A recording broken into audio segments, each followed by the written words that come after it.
All right, good morning, everyone. Thanks for coming on a beautiful spring morning here in Washington, D.C., and I'm proud to be joined by my colleagues, Senator Cantwell and Markey, and Senator Menendez will be joining us shortly.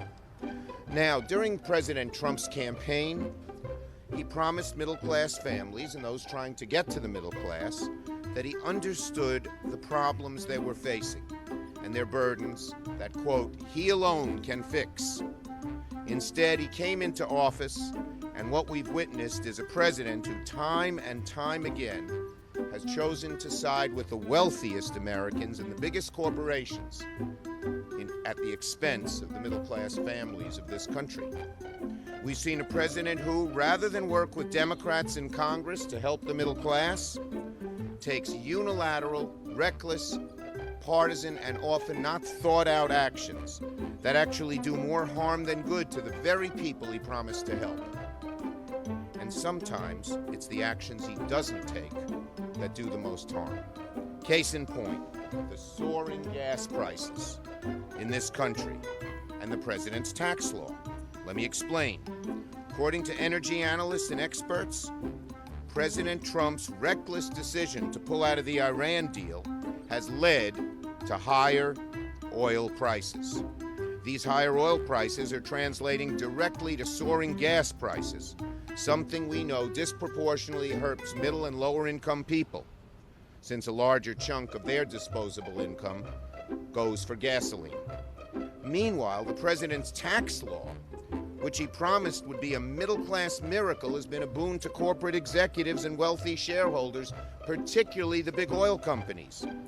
Middle-class families are getting hit in the pocketbook, while oil companies rake in billions in profit, with a huge tax giveaway on top.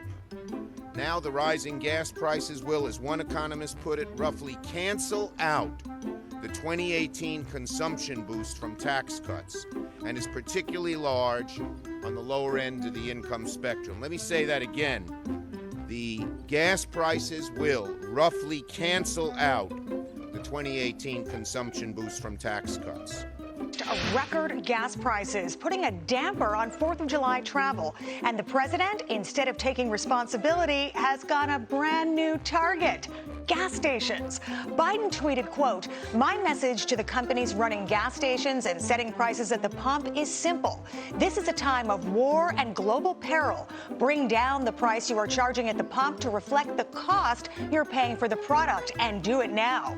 Washington Post owner and billionaire businessman Jeff Bezos isn't buying it, though, tweeting, quote, "Ouch, inflation is far too important a problem for the White House to keep making statements like this. It's either straight-ahead misdirection or a deep misunderstanding of basic market dynamics."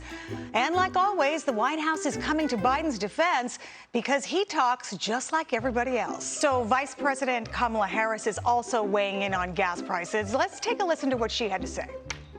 What we need to do domestically, what we need to do to bring down the cost of gas. Well, right?